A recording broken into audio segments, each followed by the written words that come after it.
Sehubungan dengan wabah COVID-19 yang masih terjadi di sebagian besar wilayah Indonesia, pimpinan Pusat Muhammadiyah menyampaikan tuntunan ibadah puasa Arafah, Idul Adha, Kurban, dan protokol ibadah kurban pada masa pandemi COVID-19 sesuai fatwa Majelis Tarjih dan Tajdid Pimpinan Pusat Muhammadiyah dan panduan protokol Muhammadiyah COVID-19 Command Center MCCC Pimpinan Pusat Muhammadiyah sebagai berikut.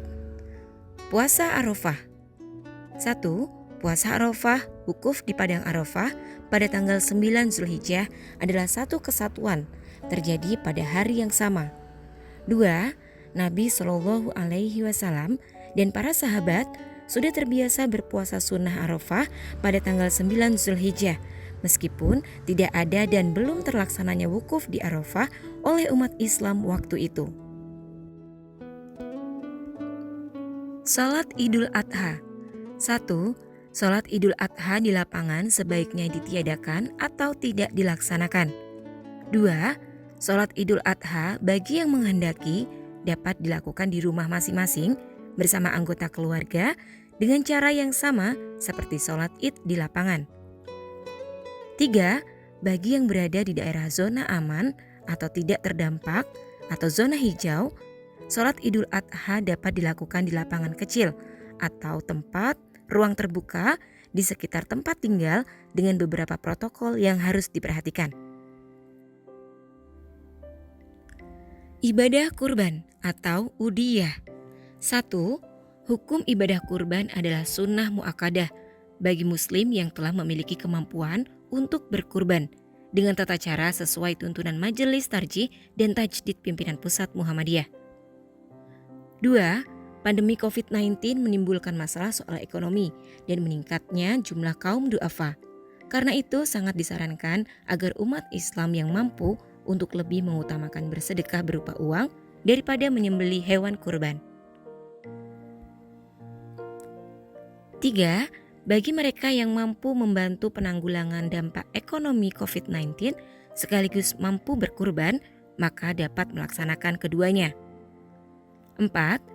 Membantu du'afa maupun berkurban keduanya mendapatkan pahala di sisi Allah Subhanahu wa Ta'ala.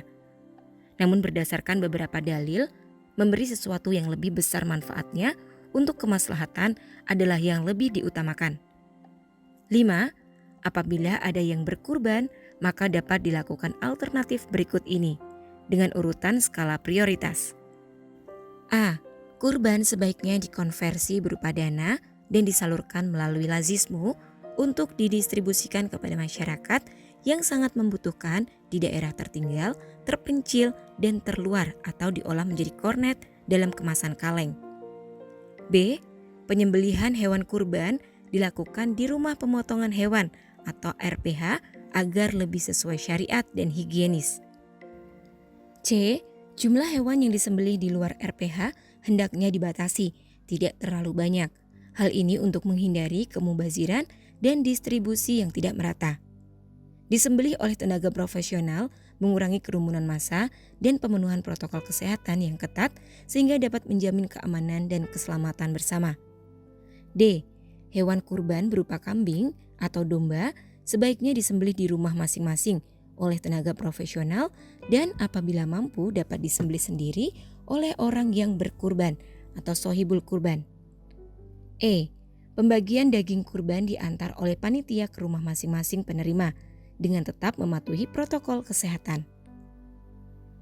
Tuntunan ibadah dan panduan protokol selengkapnya tercantum dalam lampiran yang merupakan bagian tidak terpisah dari edaran ini. Edaran ini hendaknya dapat dilaksanakan dan menjadi panduan bagi umat Islam pada umumnya dan warga Muhammadiyah pada khususnya. Khusus bagi warga Muhammadiyah beserta seluruh instansi dan amal usaha yang berada dalam lingkungan persyarikatan Muhammadiyah dari pusat sampai ranting hendaknya memedomani tuntunan yang ditetapkan oleh persyarikatan.